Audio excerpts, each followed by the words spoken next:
ध्यान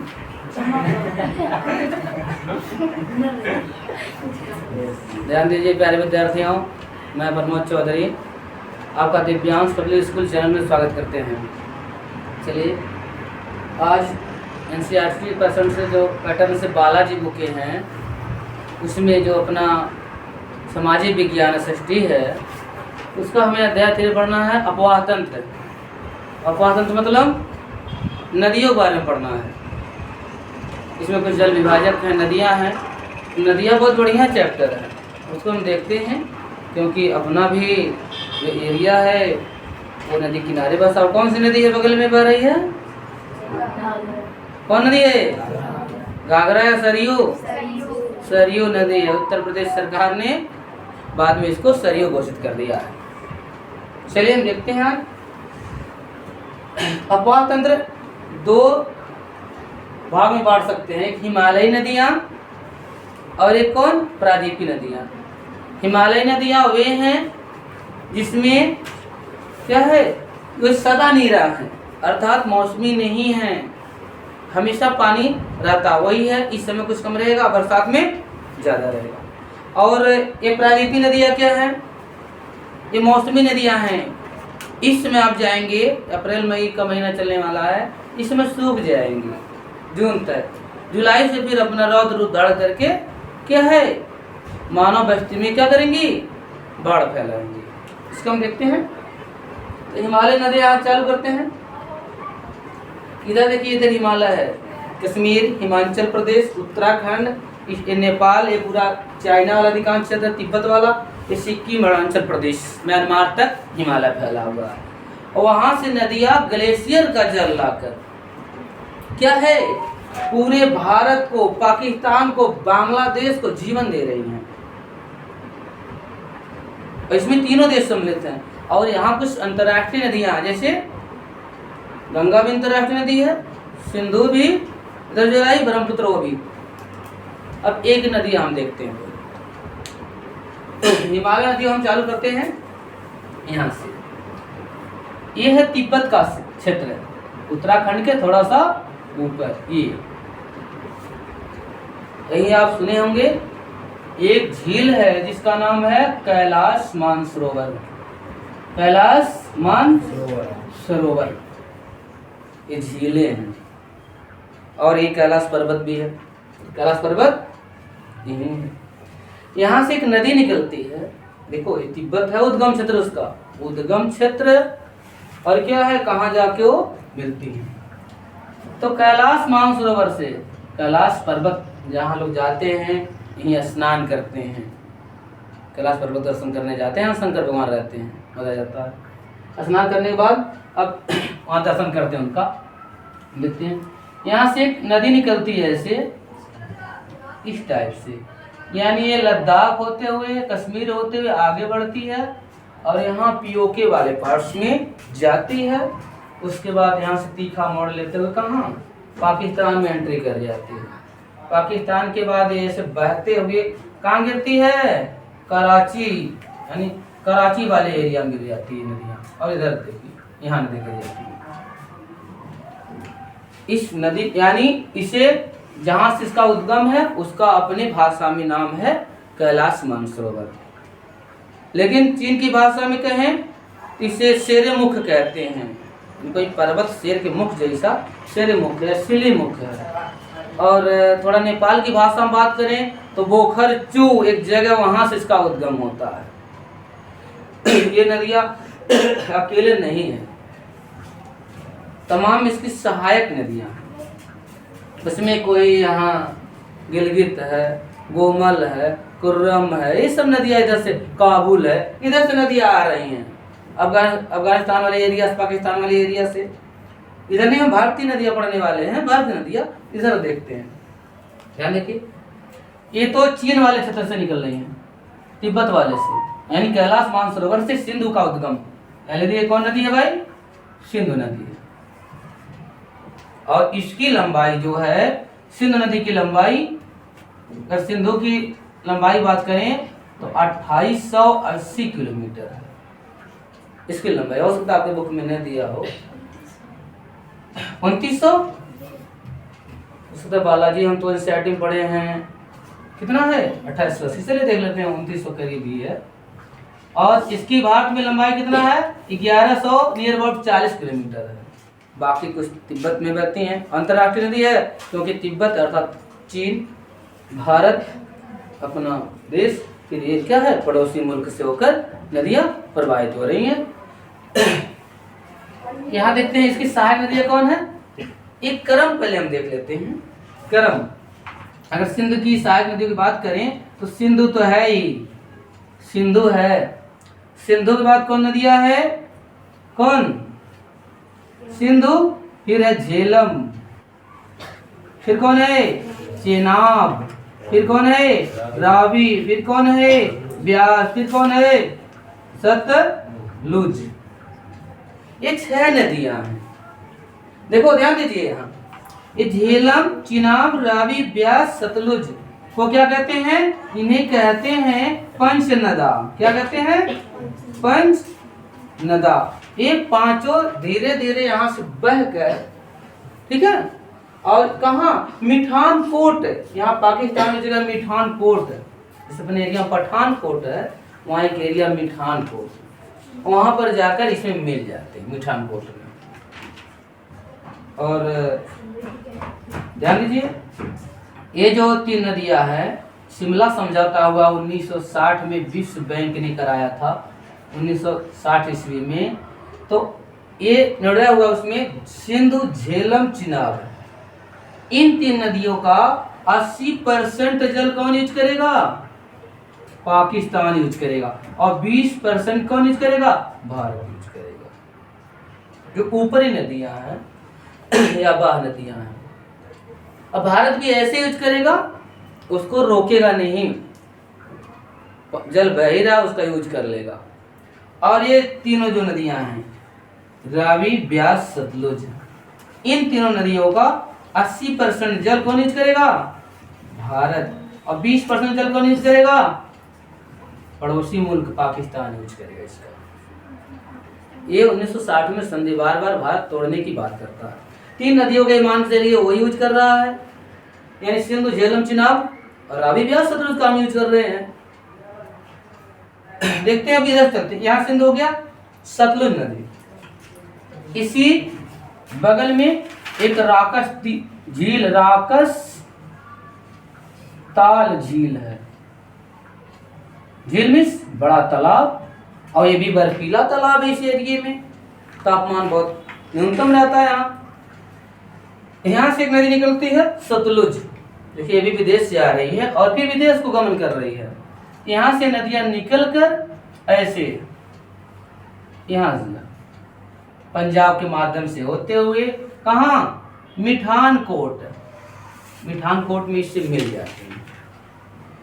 और ध्यान दीजिए इसके अलावा 2 नदी तो हो गई, 4 नदियां और बची हैं, उसको हम पढ़ते हैं। ये झेलम, झेलम में ही बैरी नाग झील है, जिसे कभी कभी आप शेष नाग भी कह देते हैं। तो झेलम का उद्गम भारत में ही बैरी नाग झील से होता है। कहां से होता है, बेरी नाग झील, बेरी नाग झील से होता है। ये नदियां ऐसे आती हैं और इसी किनारे वुलर झील है। पूछताछ की भारत में स्वच्छ पानी की सबसे बड़ी झील कौन है, वुलर झील है। बहुत ज्यादा मछली है, जम्मू कश्मीर की झीलें हैं। और जम्मू कश्मीर की राजधानी श्रीनगर इसी नदी किनारे है। किस नदी किनारे है, झेलम, बहुत सर्दी झेलते हैं सब, इसी नदी किनारे। यहाँ से नदियां आती हैं और इस नदियों में कितनी नदियां मिलती हैं, ध्यान दीजिए। चेनाब एक 12 लाचा दर्रा है। आप कहेंगे दर्रा क्या, 8 टोटे पढ़े होंगे क्लास 8 में, कि जब पहाड़ी श्रृंखला रहती है उसके बीच इस पार से उस पार जाने का थोड़ा सुगम मार्ग होता, थोड़ा सुगम, उसे दर्रा कहते हैं। वरना पहाड़ियों को पार करना दुर्गम है, वो भी हिमालय जैसे। देख लीजिए, ध्यान दीजिए, बड़ा लाचा से दर्रा से कौन निकलती है, ये चेनाब नदी निकलती है और इससे ही जाके मिल जाती है। चेनाब की बात करें तो चंद्रा और भागा, ध्यान दीजिए, चंद्रा और भागा दो नदियों से मिलकर बनी है। थोड़ा सा आपके कोर्स से बाहर की बातें हैं। चंद्रा और भागा दो नदियां मिलकर बनी है। फिर ये जाके झेलम में मिल जाती है। उसके बाद रावी है। रावी कहां से निकलती है? ये भी तरह से निकलती है। किताब में दिया आपके, ये 12 लाचा दर्रा है और ये भी एक दर्रा से निकलती है। रावी भी एक दर्रा है, मतलब रावी भी और ब्यास भी, ये दो नदियां ऐसी निकलती है। और क्या है, रावी तो इधर मिल जाती है, ध्यान दीजिए। रावी एक और नदियां है, ये है चिनाब, ये कौन है? झेलम नदियां हैं। अब इसके बाद यही कौन आ रही है? ब्यास आ रही है। थोड़ी दूर से आगे चलकर ब्यास सबसे छोटी सहायक नदी है। और ब्यास के पहले ही सतलुज नदी पर अपना हरिके बैराज, कौन बैराज? बैराज में नदियों के मार्ग को अवरुद्ध करके पानी रोककर नहर के रूप में इधर निकाला जाता है। बांध नहीं, बैराज है। बैराज बाद में अंतर होता है। बांध बहुउद्देशीय परियोजना है, बैराज नहीं। तो यहीं पर आप पढ़े भारत का सबसे ऊंचा बांध टेरी डैम में, लेकिन बताया जाता कि भाखड़ा नागल डैम। तो भाखड़ा अलग है, नागल अलग है। तो यहीं से हरिके बैराज, इंदिरा गांधी नहर निकली, सबसे भारत की सबसे लंबी नहर निकली है यहाँ। और ये नदियां जाके, ये नदियां यहाँ मिलकर यहाँ मिठानकोट में मिलती हैं आगे चलकर। इनकी एक क्रम से याद करने का तरीका क्या है, ध्यान दीजिए। ये कौन? सिंधु। इस सब की जो लंबाई है वो मिलाकर 2880 किलोमीटर है। भारत में कितना ये बह रही है? 1140 किलोमीटर नियर अबाउट बह रही है। 29 होती है, कोई घबराने वाली बात नहीं। ये याद करना, सिंधु नदी को तुम कहां से? कैलाश मानसरोवर, सिलीमुख, सिरेमुख या बोखरचू हिमानी से। हिमानी मतलब बर्फ जहां जमा वहां से बहकर आ रही है। ये क्या है? यहाँ ध्यान दीजिए। और राकेश ताल झील से कौन निकल रहा है? मिठान नहीं, मिठान मिल रही है, ये सतलुज नदी है। बहुत महत्वपूर्ण नदी है ये। और उसके बाद एक क्रम याद करते हैं, देखो, सिंधु, झेलम, चिनाब, रावी, ब्यास, सतलुज। ये गिरती कहाँ है? कहाँ गिरती है? कराची वाले इलाके में, पाकिस्तान के कराची इलाके में। बहुत बड़ा पोर्ट भी यहाँ है पाकिस्तान का। ये नदियां वहीं समाप्त, यानी ये नदियां कहाँ है? अरब सागर में गिरने वाली नदियां हैं। अब जो हम पढ़ेंगे उसमें कुछ ही नदियां इधर गिरेंगी, नर्मदा, ताप्ती वगैरह हो गई। बाकी सब नदियां कहाँ अपना जल लेके जा रही हैं? बंगाल की खाड़ी में लेके जा रही हैं। ध्यान दीजिए। यही कैलाश मानसरोवर के बगल में ही एक है, थोड़ा अजीब नाम है, ये है चेमा। क्या है? Chema Jung डुंग glacier. नाम थोड़ा सा अच्छा लगता है आपको सुनने में। Chema Jung डुंग glacier. यहाँ से कौन नदी बहती है? बताइए। सांगपो नदी, इसका और भी नाम है सांगपो नदी। इसके बारे में समझिएगा। ये भारत में बहने वाली सबसे बड़ी व चौड़ी नदियों में से एक है। भारत के इलाके में कम बहती है, लेकिन सबसे चौड़ी है। तो आगे चलती है ये सांगपो नदी। यहाँ से नामचा बरुआ पर्वत है, नामचा बरुआ पर्वत है। ये तीखा मोड़ लेते हुए भारत में प्रवेश करती है। और ध्यान दीजिए, ये नदियां जब अपने अरुणाचल प्रदेश में प्रवेश करती हैं, इसका नाम हो जाता दिहांग। क्या नाम होता है? दिहांग। थोड़ा लिख दो, दिहांग हो जाता नाम। और पथरीले इलाकों से गुजर रही है। जब नदियां मैदानों में प्रवेश करती है और खासकर असम क्षेत्र में जाती हैं, इसका क्या नाम हो जाता है? ब्रह्मपुत्र। क्या हो जाता है? ब्रह्मपुत्र नदी। बहुत इंपॉर्टेंट नदी है।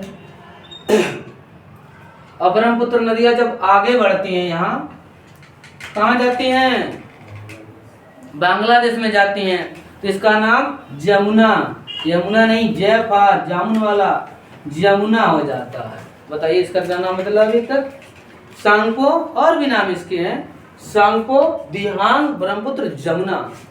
अभी नदियां आगे बढ़ती हैं और ये एक बार इस गंगा आगे मिलेगी यहाँ, गंगा नदी मिलेगी। थोड़ा सा आगे जब भी बढ़ेंगी यहीं से मेघना नदी मिलती है। अब इसका क्या नाम हो जाता है, डेल्टा बनाते हुए इसका नाम मेघना हो जाता है।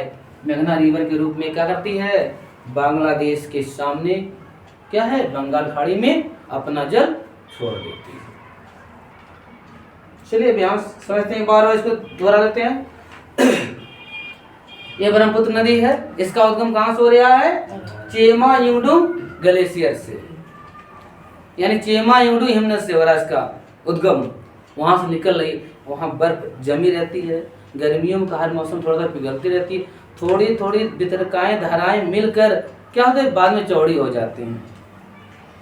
और ये क्या है, हिमालय पार से संभवतः आ रही है, संभवतः का हिमालय पार से आ ही रही है। उसके बाद इसका नाम नामचा बरुआ में पर्वत है, वो प्रवेश करती भारत में, अरुणाचल प्रदेश में इसका नाम दिहांग रहता है। जब उससे आगे बढ़ती है इसका क्या नाम हो जाता है, ब्रह्मपुत्र नदी हो जाता है। और फिर जब बांग्लादेश ने अपने पड़ोसी मुल्क शेख हसीना वाले मुल्क में प्रवेश करती है, इसका नाम क्या होता है, जमुना हो जाता है। जय पर जमुना, यमुना नहीं जमुना। और फिर एक गंगा नदी जब मिलेगी इसका नाम क्या हो जाएगा, मेघना नदी हो जाएगा। और मेघना के रूप में कहाँ गिरती है, बंगाल खाड़ी में गिरती है। और गंगा और जमुना यानी मेघना नदी क्या बनाती हैं, ब्रह्मपुत्र नदी कह लीजिए, विश्व का सबसे बड़ा डेल्टा बनाती है। डेल्टा मतलब जब नदियाँ समुद्र में पहुँचने की होती हैं, ये समुद्र है नीचे है, यहाँ थोड़ा सा अपने आध गाध जमा करके त्रिभुज टाइप रेत बना देते हैं और बगल से बहती रहती है, उस रेत पर मानव आबादी बच जाती है। यहाँ पर ये जो है सुंदरबन डेल्टा, क्या नाम इसका है, यानी इसके बारे में समझ लीजिए, सुंदरबन डेल्टा है। और ये डेल्टा जो है 2/3 भाग कहाँ है, बांग्लादेश में है, और 1/3 भाग कहाँ है, भारत में है, इस डेल्टा का। और इस डेल्टा में बहुत अजीबोगरीब जानवर पाए जाते हैं। बाघ जो नेशनल एनिमल है, राष्ट्रीय पशु है भारत का, वो भी यहीं पाया जाता। और यहाँ बाघ बहुत छोटे किस्म का, छोटे क्वालिटी का होता है, फिर नहीं बड़ी क्वालिटी का, ये फिर भी बड़ा ही होता है। और नर बच्ची यानी मैन ईटर, मनुष्य को खाने वाला होता है, अधिकांश खतरनाक क्वालिटी का होता है। घड़ियाल तो पाए जाते हैं और भी जानवर पाए जाते हैं। और इसका नाम सुंदरबन क्यों है, कोई सुंदरी रहती है क्या वहाँ, सुधा सुंदरी कोई नहीं रहती है। यहाँ सुंदरी नामक एक वृक्ष है, क्या है, सुंदरी नामक वृक्ष है, अच्छा क्वालिटी वृक्ष, उसका नाम सुंदरी, इसका इस जंगल का नाम सुंदरबन है। चलिए सुंदरबन से प्रस्थान करते हैं। अब आते हैं अपने गंगा की बात करते हैं। ध्यान दीजिए, गंगा नदी तो बहुत वितरकाओं से मिली हुई है, लेकिन चलिए जो आपके चैप्टर में वही पढ़ाया जाए। यहाँ उत्तराखंड में उत्तरकाशी जिला है, वहाँ है गंगोत्री। गंगोत्री से एक नदी निकल रही है, इसका नाम है भागीरथी। क्या नाम है, भागीरथी नाम इसका। गंगोत्री इसको निकल रही है भागीरथी। और यहीं एक बद्रीनाथ है, बद्रीनाथ से और एक धाम कोई है, और चारों धाम जाते नहीं है, यहाँ उसका भी एक धाम है। और यहीं से एक नदी और निकलती है, संभवतः मान लीजिए अलकनंदा।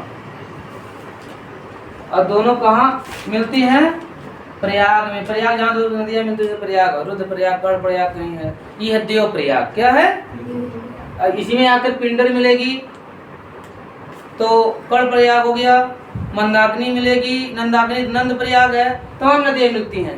लेकिन वो उतना आपकी गहराई में नहीं पढ़ना, आपको चैप्टर से बाहर हो जाएगा। अब ये नदियाँ दोनों जहाँ मिलती हैं वहाँ इसका नाम क्या हो जाता है, गंगा। कौन नदी मिलती है, भागीरथी और अलकनंदा। अलकनंदा में 4 नदियाँ और मिलती हैं आकर ऊपर ही, इसका नाम गंगा हो जाता है। और गंगा ऐसे बहना चालू होती, मैदानों में आकर ऐसे बहते हुए यहाँ, ध्यान दीजिए अभी यहाँ बताया 2 वितरका यहाँ है। पहले गंगा को हम सीधे पढ़ लेते हैं, तो उसकी सहायक नदियाँ पढ़ते हैं। बिजनौर में भारत उत्तर प्रदेश में प्रवेश करते हैं और ये भारत की राष्ट्रीय नदी भी है। भारत क्या है? राष्ट्रीय नदी। और इसी जल में पाया जाने वाला एक राष्ट्रीय जलीय जीव कौन है? कौन है? डॉल्फिन। एक स्तनधारी मछली, रियल मछली नहीं हो, वो तो रियल में गिद्धड़ की प्रजाति में सियार की प्रजाति की है, लेकिन अपना शिकार करते करते वो बदल रही है। आंखें नहीं होती फिर भी शिकार करती है। आप लोग 9th में आ गए हो तो विज्ञान में पढ़ोगे कैसे वो अपना शिकार करती, कौन रेत छोड़ती है। आगे देखते हैं, ये उत्तर प्रदेश में इसका बहुत लंबा भाग है, बहुत लंबाई तय करके बिहार जाती है, बिहार से आगे थोड़ा छत्तीसगढ़ का बॉर्डर बनाते हुए बिहार छत्तीसगढ़ वगैरह, और कहाँ? बांग्लादेश में प्रवाहित होती है।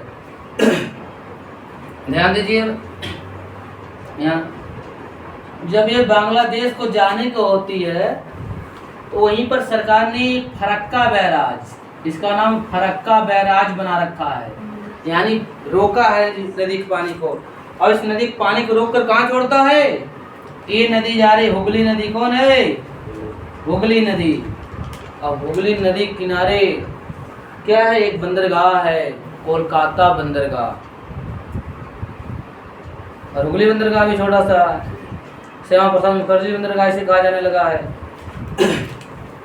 तो कोलकाता बंदरगाह किस नदी किनारे है? हुगली नदी किनारे।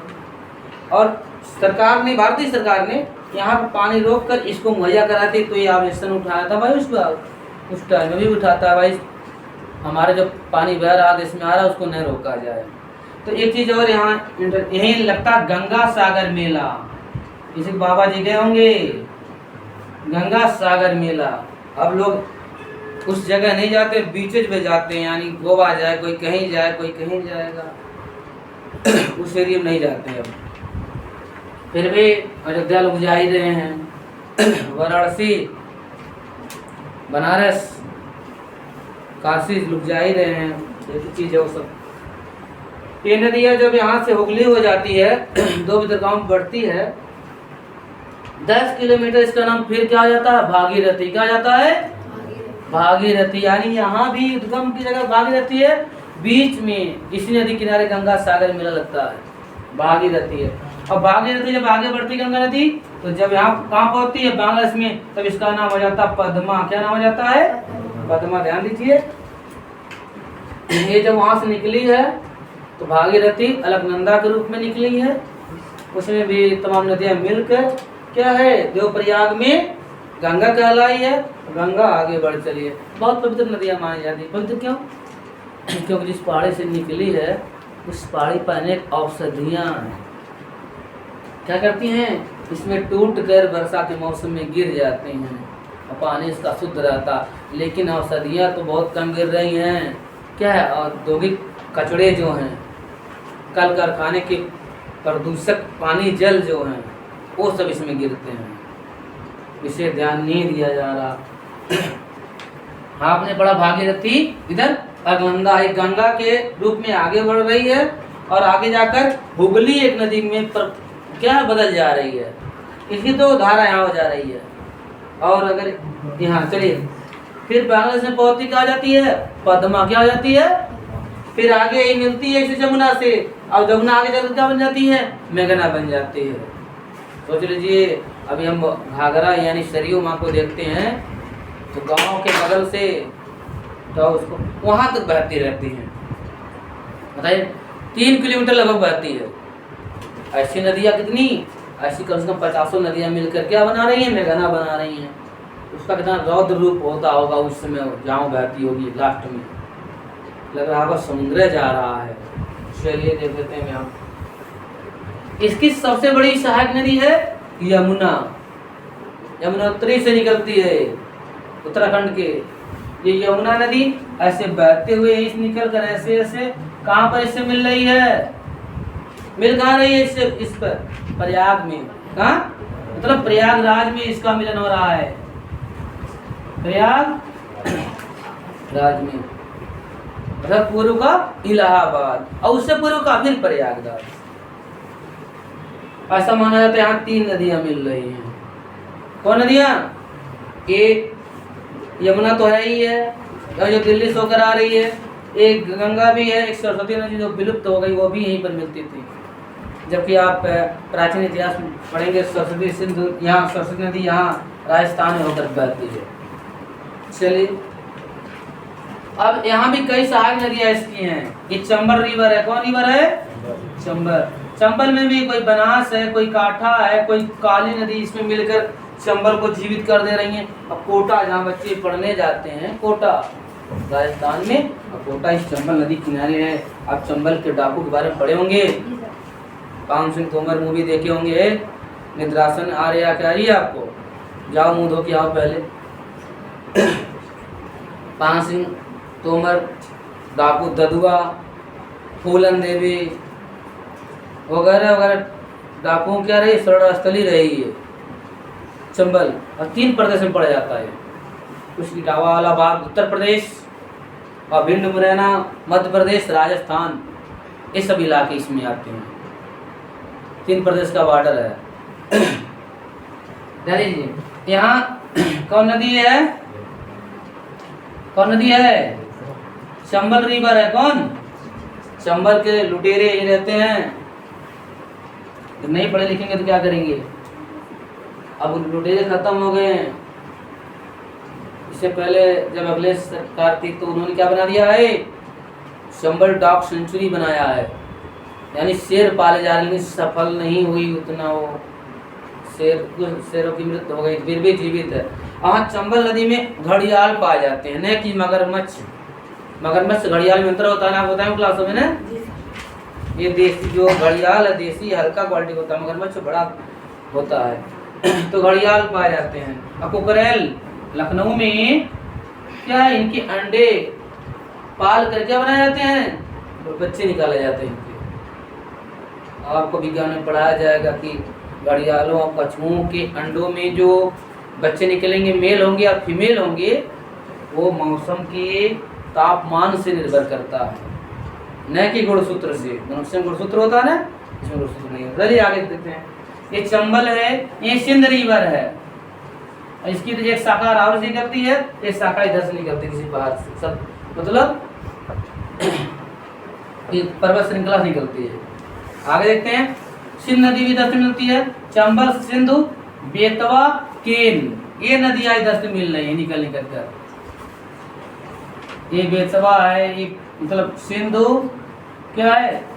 चंबल, और सिंध है, सिंधु नहीं सिंध ध वाला है, सिंध, केन, बेतवा, बेतवा नदी भी है।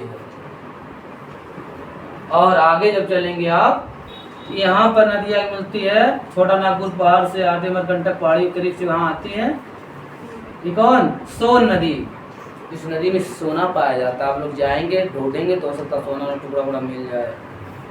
घर में छुट्टी प्लान बनाइए, वहाँ पहुँचिए, ठीक है? कुछ मेरी भी हिस्सेदारी होनी चाहिए उसमें, सजेशन दे रहा हूँ आपको ना।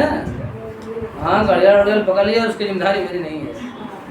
घड़ियाल पकड़ लिया, मगरमच्छ पकड़ लिया। चलिए, तो ये नदियाँ हैं। अब इधर, ये तो इधर की ट्रिब्यूटरी यानी क्या सहायक नदियाँ देख लीजिए। यमुना की सहायक नदियाँ कौन कौन? यमुना, चंबल है, सिंध है, क्या, केन, बेतवा। सोन किसकी सहायक नदी है? सोन किसकी? गंगा सहायक नदी है। अब इस बगल से देखते हैं, उसके बाएं बगल से देखते हैं, दाएं बगल से कौन कौन नदियाँ मिलती हैं। इधर रामगंगा, कौन मिल रही है? रामगंगा। फिर गोमती मिल रही है। ध्यान दीजिए, गोमती एक ऐसी नदी है जिसका उद्गम एक झील से होता है। पीलीभीत जिला है एक, वहाँ एक फुलहर झील है, यानी झील यानी बड़े तालाब से इसका उद्गम हो जा रहा है। जैसे अपने आप बखिरा झील है ना, बड़ी मशहूर है। चलिए एक दिन टूर चलते हैं, बखिरा घूम के आते हैं। अभी थोड़ा बन रहा है, रामसर साइड भी घोषित हो गया हो आर्द्रभूमि में, उसको देखने मैं चला जाए, क्योंकि बड़ा पूछता है तो वही कभी भूलने वाला नहीं है। चलिए अब यहाँ देख लेते हैं। ये है रामगंगा, ये है गोमती, गोमती है। उसके बाद क्या है? अपनी जो नदी बह रही है, कौन नदी? कौन? ये देख लीजिए पहले, इसका उद्गम कहाँ होता है? ममचा तुंग हिमानी से, जो तिब्बत में पड़ता है, वहाँ घाघरा रूप में किसी रूप में होता है, घाघरा के रूप में। फिर काली मिलती है यहीं, ठीक है, काली नदियाँ मिल जाती हैं। काली नदियाँ किसका बॉर्डर बनाती हैं? इसे शारदा भी कहते हैं कभी कभी, इसे शारदा भी मिलती है। काली नदियाँ नेपाल और भारत के उत्तराखंड का क्या सीमा रेखा बनाती हैं। यहाँ विवाद भी हुआ था, तलीपुल एक दर्रा है, 3 जगह है, विवाद हो गया था नेपाल से। उस कारण क्या था, एक संधि हुई थी 1914 में, शिमला समझौता। अंग्रेजों ने कहा था भाई ये जो काली नदी है उससे आपका पूरा इलाका रहेगा, पश्चिम मेरा इलाका रहेगा। समझौता हो गया और नदियाँ कटान करके क्या चली गई, थोड़ा सा और पूरब चली गई। अब नेपाल कहता है तो भाई इलाका मेरा, वो कहता भाई देखो नदी आधार है, नदियाँ जहाँ बह रही उसी पश्चिम मेरा, पूरब आपका है। कहते नहीं मेरा कट के उधर अलग हो गया। तो विवाद इसी का चल रहा है, ध्यान दीजिए। भारत उससे विवाद नहीं करना चाहता पड़ोसियों से अपने। तो इधर कौन है, रामगंगा है, गोमती है। गोमती नदी किनारे कौन शहर बसा हुआ है? लखनऊ, अपने सूबे की राजधानी। आगे चलते हैं, फिर घाघरा यानी क्या है, सरयू। ये नदियां, ध्यान दीजिएगा सरयू नदी को थोड़ा सा। यहाँ घाघरा कहाँ मिलती? बहराइच में, इससे घाघरा मिल जाती, बहराइच जिले में घाघरा मिलती है। घाघरा मिलने के बाद आगे बढ़ती हुई है छपरा। छपरा मगरबी गांव नहीं अपना, ये छपरा जिला, वहां जाके एक गंगा मिल जाते हैं। और इसकी सहायक नदियां कौन है? पुआनो, ये जो बस्ती से आ रही है, ये भी इसका उद्गम भी बहराइच है। पतली सी नदी, काली सी नदी दिखती है, क्यों? कचड़े वाली। ये बस्ती 2 मार्गों से बहते हुए से आ रही है और संत कबीर नगर गोरखपुर होते हुए यहीं आगे ही चलकर बलिया के पहले ही इधर क्या मिल जाती है, इधर है। और इसमें नदी के संत कबीर नगर में ही मिल जाती है। वो बलिया करीब वो मिलती कौन? राप्ती। राप्ती किनारे कौन शहर बसा हुआ है? गोरखपुर। कौन शहर? गोरखपुर राप्ती किनारे बसा हुआ। तो राप्ती नदी यहाँ मिल जाती है, तो राप्ती भी है। इसके बाद इसमें कौन मिलती है? गंडक है, सोन है। सोन इधर मिल रही है, कोसी नदी है। ध्यान दीजिए, कोसी नदी को क्या कहते हैं? बिहार का शोक। ये नेपाल के ऊपर से उद्गम होकर बहती थी और वर्ष भर में लगभग 30 किलोमीटर एरिया काट देती थी, अपना मार्ग बदलती थी। इसलिए क्या कहते हैं इस कोसी को? बिहार का शोक कहते हैं, बिहार का शोक कहते हैं। लेकिन हुआ क्या, अब तमाम बैराज बना दिया गया, बांध बना दिया गया, तो उतना काटान नहीं कर पाती है। पता चला आप आज सोए हैं और सुबह पता चला हम नदी में चले गए हैं, या आओ धाओ अपना घर भी उजाड़ नहीं पाए। ये भी नदियाँ कभी कटान की है ना, इधर तो करिया और गोलिया कटान करके निकाल दी थी, बंदा कट गया था। इधर भी कटान लगी हुई वर्तमान काल में भी, बंदे सटकर बह रही है जो मीडी बांधे इधर नदियाँ। ये तो ये बह कर क्या जाती है यहाँ, इसकी ट्रिब्यूटरी हुई, थोड़ा समझने किताब में भी आप चेक कर लीजिएगा। तो इसकी 3 नदियाँ हैं हिमालय से, मुख्यतः 3 नदियाँ बहने वाली। हमने एक सिंधु के बारे में पढ़ा, कन्फ्यूजन नहीं होना चाहिए। किसके बारे में पढ़ा? ब्रह्मपुत्र के बारे में पढ़ा। और क्या है? गंगा के बारे में पढ़ा। गंगा बहुत इंपॉर्टेंट है। गंगा की लंबाई कितना है? 2525 किलोमीटर। 2500 याद हो जाना चाहिए। और सरयू अपने बगल में बह रही है, इसकी लंबाई कितना है? 1080 किलोमीटर। सरयू माता की 1000। और सरयू नदी के दाएं तट पर ही श्री राम भगवान की जन्मस्थली अयोध्या बसी हुई है। पूछ लेगा कभी कि फला शहर किस नदी किनारे है, ये आपको बताना पड़ेगा। तो 3 नदियाँ हो गई, कौन कौन? सिंधु तंत्र हुआ पूरा, और ये इसमें भी अभी स्यात वात नदियाँ मिल रही हैं, आकर तमाम नदियाँ मिलती है इधर से। थोड़ा सा आपको उससे बाहर चीज़ें हैं। फिर इनाम में आज यमुना कहाँ, ब्रह्मपुत्र कहाँ है, तो आपको देखना पड़ेगा। फिर यहाँ इस साइड की नदी पढ़ना पड़ेगा हमको। ध्यान दीजिए, यहाँ पश्चिमी घाट पहाड़ियाँ हैं। पश्चिमी घाट पहाड़ियाँ से कितनी नदियाँ निकलती हैं? कई नदियाँ निकल के इधर जाती हैं। अब ये प्रायद्वीपीय नदियाँ हैं। ये प्रायद्वीपीय नदी में एक ही नदी सदा नीरा है, बाकी नदियाँ मौसमी हैं। इस मौसम में आप जाएंगे बिना नौका के या बिना पुल के आप उस पार जा सकते हैं। लेकिन इस नदी को अभी भी बिना नौका पार नहीं कर सकते, चाहे राप्ती हो वहाँ न कहीं पार कर सकते हैं, अपना सरयू भी नहीं पार कर सकते कहीं, पर्याप्त जल लेके आती हैं। चलिए इस समय खीरा उरा खूब उगा हुआ नदी किनारे, ठीक है। आप पानी की कमी के लिए तो खाते पीते रहिए, और लेकिन खीरा उरा खाने लायक रही नहीं गया। अब इतना कीटनाशक छोड़ देते हैं सब, इतना हार्मोनल चेंज कर देते हैं बेचारे के अंदर कि सब रसायन से उत्पन्न उद्भव हो रहा है। थोड़ा सा जो लेट वैरायटी आती है अब जो आएगी कीटनाशक कम। अरे हम अयोध्या गए थे फरवरी माह में ही, तो ये मान चलिए तभी वहाँ खीरा तैयार था पूरा भरपूर रूप, सब दवा भरोसे मान चलिए बहुत दवा डालते हैं, इतना फायदा नहीं तो नुकसान है। चलिए उसके बाद छोड़ते हैं। अब कुछ नदियाँ यहाँ भी हैं, प्रादीपी नदियाँ, कहो तो अगले दिन पढ़ा दो, क्यों घंटी भी समाप्त हो रही। ये प्रायद्वीपीय नदियाँ, देखो दो नदी और हैं। एक नदी यहाँ से निकल कर मध्य प्रदेश से ऐसे होते हुए नर्मदा, कौन है नर्मदा। आप बचपन में कोई पूछा होगा भाई अभी कहाँ युवावस्था हो गया आपकी, कि दो ऐसी नदियाँ बताइए, ऐसे नदियाँ जो पश्चिम से पूरब बहती हैं। ये भ्रंश घाटी है, यानी इलाका भस गया है, तो ये भ्रंश घाटी से होकर नदियाँ बहती हैं। एक नर्मदा है, एक कौन है ताप्ती है। नर्मदा और यहाँ सतपुड़ा पर्वत है और विंध्याचल, यानी ये सतपुड़ा है, सतपुड़ा और क्या है विंध्याचल। विंध्याचल कोई किसी को चलना विंध्याचल, किसी को चलना गए हैं? मैं तभी नहीं जा पाया हूँ भाई, बहुत इलाका घूमा। विंध्याचल में मैहर माता का स्थान है, शारदा माता मैहर माता जी ने कहते हैं। अब कहानियां हैं, बताया जाता है ये आल्हा की माता है, ठीक है। और अभी भी बताया था कि आल्हा इनको रात में क्या करता है, गुड़हल का फूल चढ़ा के निकल, गेट बंद रहेगा, अंदर गुड़हल का फूल चढ़ा देगा। क्या है जी, तो गुड़हल का फूल क्या करता है चढ़ा देंगे, गेट खोलेंगे तो गुड़हल का फूल लगा रखा रहेगा वहाँ। ऐसा माना जाता है। इसकी माता जी या भी माता थी, कौन माता थी, प्राचीन काल की लड़ाई में एक करिया सिंह था, शायद वो मांडलो गढ़ का था, इनके पिता को मार करे, इनको पिता को मार दिया, उनकी खोपड़ी उठा ले गया, ठीक है, अपने हाथ टांग दिया। जब जा रहा था इसकी माता उसी समय नौलखा हार पहने हुई थी, ठीक है। और जब उस नौलखा हार को देखकर खींच लिया, ऐसे खींच गला कट जाता उनका। और इसके भी उद्गम के बारे में, उसके बाद उस समय वो अपनी माता का, जब वो उसको मारा करिया सिंह को, तो श्राद्ध रात किया, तो अपनी माता की एक मूर्ति बनवाया पत्थरों की, पूजा करता था। तो उसके बाद जब उसकी डेथ हो गई, आला तो अमर माना जाता है कि ठीक है, आला गायन के अनुसार, संगीत लोक संगीत के अनुसार।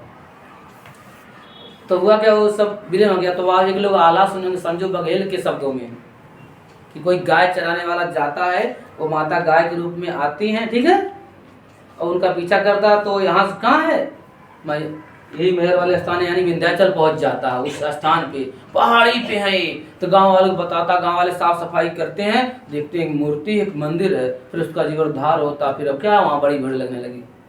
और देखिए जब ऊंचाइयों वाले स्थान को माता वैष्णो देवी, कोई भी माता है, शीतला धाम चौकिया जौनपुर गया था, ये ऊंचाई पर नहीं है, यानी जितना कठिनतम जगह जो है उसी का महत्व ज्यादा है। जब आप भी ऊंचाइयाँ छूलेंगे ना, तो आपका भी महत्व कदकाठी बढ़ जाएगी, ध्यान दीजिए। तो नर्मदा है और कौन है, तो आप दो नदियां कहाँ बहती हैं, पश्चिम से पूरब को गमन करती है दो नदियां। अभी अगले क्लास में हम पढ़ेंगे, यहाँ दामोदर बह रही है, क्या है, अभी यहाँ महानदी बह, गोदावरी, कावेरी, कृष्णा, ये तमाम नदियाँ बह गई है, पेन्नार है, तमाम नदियाँ यहाँ मिलकर बहती हैं। तो अगले क्लास में, आज क्लास यही समाप्त किया जाए, अगले दिन ये तैयार रहना चाहिए। तीनों नदी कहाँ से उद्गम हुआ है, कहाँ से क्या नाम है, कितनी लंबाई है, कहाँ इसकी लंबाई। सिंधु नदी जो है, सिंधु कह रहा हूँ, ब्रह्मपुत्र की लंबाई लगभग 2900 कुछ किलोमीटर है, सबसे लंबी नदी यही है। और ध्यान दीजिए, विश्व का सबसे बड़ा नदी द्वीप बनाते, जब भारत में प्रवेश करती है तो एक माजुली द्वीप है, यानी ऐसे नदियाँ आती हैं, ऐसे रेता डालकर ऐसे आगे बढ़ जाती हैं, ये क्या है? माजुली द्वीप इसका नाम है। पूछे कि विश्व का सबसे बड़ा डेल्टा क्या, आप बताएंगे सुंदरबन डेल्टा।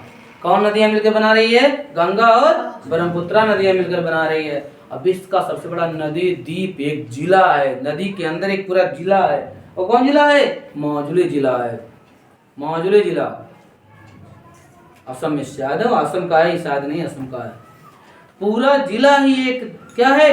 द्वीप है। जैसे अपने यहाँ नदी में रहता पड़ जाता है ना, दोनों से नदी बहती, बीच में लोग खेती बाड़ी करते रहते हैं, वो खरबूजे तरबूजे वगैरह वगैरह की, और जानवर चरते रहते हैं, जंगली जानवर भी हैं, अपने यहाँ हिरन भी पाए जाते हैं।